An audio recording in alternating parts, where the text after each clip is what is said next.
Katie's holding the women's rugby banner. This is the field. You guys play on this field? Yep, we play on this field every Saturday that we have a home game. It's called McBride Rugby Field. And if you guys don't know where that is, it's right across from the Board of Education. Yep. 3 things you like about rugby.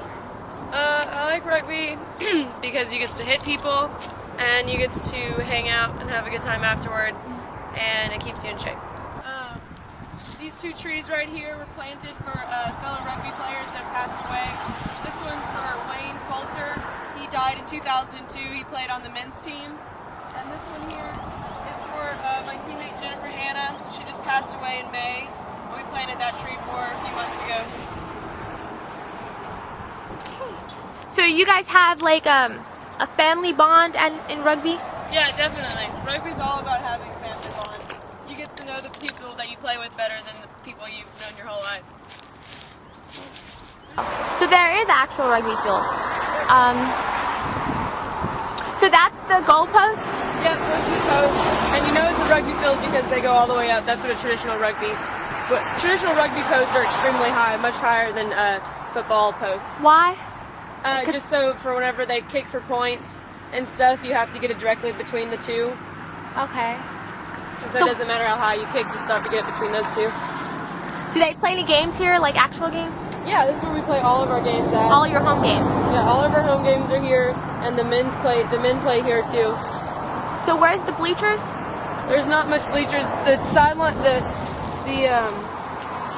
the fans usually just line up on the sidelines here. They'll pull in trucks and stuff and sit on the sidelines, and then there is one bleachers down that way. Or they'll sit on the sidelines over there. So you guys change before you guys come to the field? Yeah, you put on everything but your boots, and then when you get here, you boot up. So you guys use what? Cleats? Yeah, they're cleats. They have actual rugby boots that are meant for rugby, but soccer cleats work just fine. The only thing that it can't have is a toe cleat, so it has to have no toe cleats. Softball cleats have toe cleats, so if you have softball cleats, you have to cut the toe cleat off. Okay, I have no idea what a toe cleat is. Is it the thing that sticks out? It's just like how there's cleats everywhere. Yeah. There's not one on the toe. Okay. So in rugby, you cannot have one on the toe. So, well, what does that do for it? Why does it matter? It's just it just gives you more advantage while you're out there, because if you're on the field, if you have a toe cleat, you can plant your feet better. So if you have one and others don't, it'll give you more of advantage. And it's just a rule that's been in rugby forever. And traditional rugby boots don't have toe cleats, so that's why you play in soccer cleats. So your uniform, is this U of M chosen only, or just every rugby player like wears some stripes? Well, this is just like a traditional rugby jersey. This is just like for practice. But our jerseys are short sleeves with collars. Most rugby jerseys all have collars on them, and that's just tradition. And so, but ours are short sleeves, and they're blue with white down the sides and stuff like that. And they say Memphis Women's Rugby on the chest. Okay. So Saturday you played a game in Hattiesburg, Mississippi, Mm-hmm. and it was cold outside. It's freezing. Like 47 degrees or something, or 30, less? 37. 37. So how was that? I mean, gosh, you have to really like the sport to play in that kind of weather. It was horrible. I was wearing less clothes than I am now, and it was just absolutely freezing. It was snow flurrying when we first started, and so we just had to play in it. And there was mud puddles everywhere, so you were falling in the wet. You were soaking wet by the end of it, but you just got numb after a while and didn't even realize it anymore. Did you guys take precautions, like make sure y'all didn't get pneumonia or something?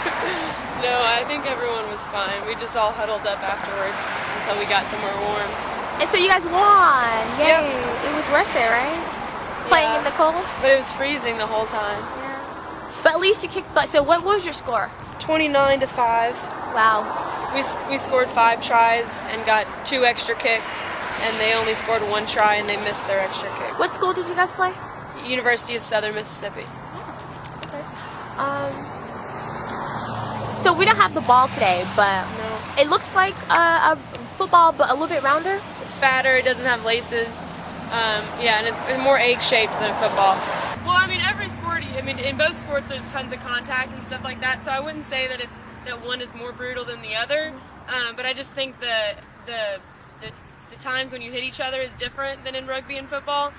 And in football, there's you can obstruct and you can block, and so anybody can hit anybody to get someone out of the way so that the ball runner can get through. You can knock out the defenders that are trying to hit them. But in rugby, you can't do that. There's no obstruction whatsoever, and there's no blocking. And so the only person you can actually tackle is the person that has the ball. And so that is a lot less hitting on the ground. And other than that, the only time you make contact is after hits, is when you're rucking and mauling over people, and that's contact. But as far as just fast, hard hits, that only happens if you're the one running the ball. And so I just think that it's hard to say that it's more brutal in football, but I think they both have different levels of contact. Having played rugby, would you play football? I probably wouldn't. I've never had an urge to play football, and it's a lot of forward passing, which we don't do in rugby at all. We do all backward passes, and so that would be totally different. And just the field positioning on football is different, and you have sides for offense and defense, so you only play one. But in rugby, the game's continuous, and so you switch from offense to defense simultaneously, and I prefer that a lot better than only being able to play one side of the game. So, in football, they have the quarterback. What is the equivalent in rugby? I guess you could say the equivalent would be the fly half. The fly half is the person that gets the ball after the scrum half takes it out of the ruck. And so once the scrum half gets the ball out of the ruck, they throw it out to the fly half, and they're the first person on the back line, and so they have the back line set up behind them diagonally, and they're the one that calls the plays, and they're the one that do the first throws. So I'd say you can compare the quarterback to the fly half.